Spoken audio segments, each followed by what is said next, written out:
This is Lara and Naras making your day with part 6 of a book I wrote on the destiny of the Filipino people. Chapter, The Tipping Points. Again, the speech of our nationalist leader. Our immediate problem, he says, is not low wages, but high unemployment. The triumvirate decided to suspend the operation of the minimum wage law, the 40-hour week, contractual employment, and the right to strike. But we shall maintain compulsory arbitration. The Chamber of Commerce members would applaud the move.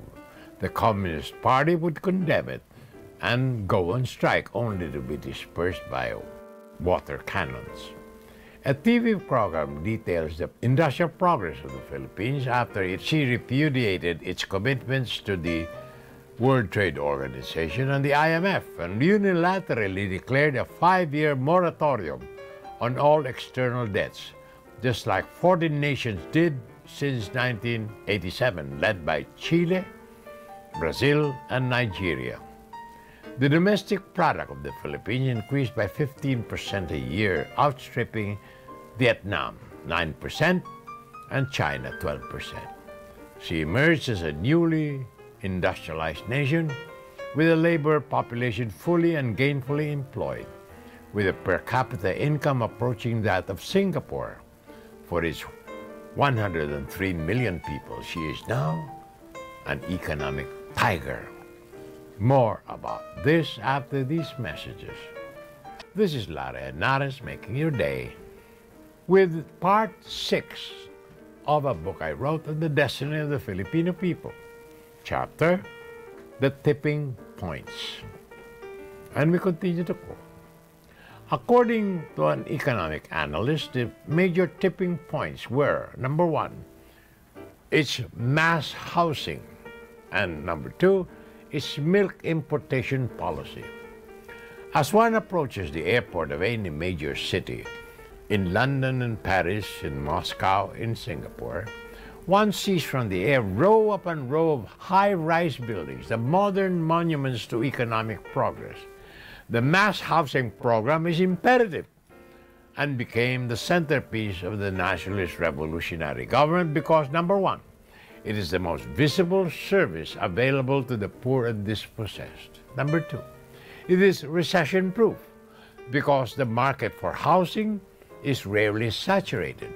Number 3, it is extremely labor-intensive and will provide immediate relief to our massive unemployment problem. Number 4, it is not import-dependent because most of its materials, wood, steel bar, sheets, cement, copper wire, ceramics, sanitary wares, pipes, plastics, paints, pictures, have a high local content, added labor value, and are mostly made in the Philippines. Number 5, it has a tremendous multiplier effect with an accelerating effect on 68 industries, including cement, steel, lumber, plywood, furniture, electrical appliances, construction, real estate, and many others, and generating 16 pesos and 61 centavos of gross national product for every peso spent on housing.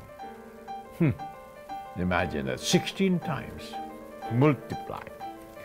Number 6, it increases land values. In this country, the store of value is not stocks or bonds as it is in the United States, but in land, the most acceptable collateral for bank loans. Increased land values mean more available loan funds for investment. And number 7, of all the necessities of life, food, clothing, shelter, education, medical attention, only shelter requires long-term financing or an accumulation of savings because it is too expensive to be paid out of current income.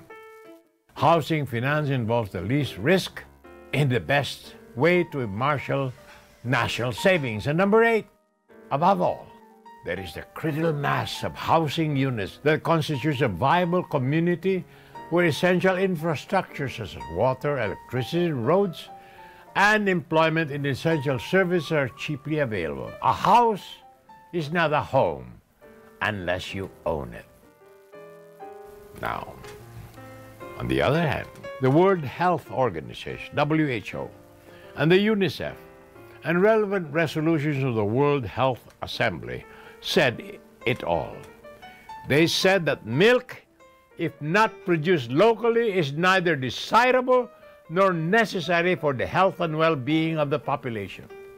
According to them, there's a lot of indigenous food that are better sources of protein and calcium: meat, soy, vegetables, legumes, beans, nuts, and the whole grains.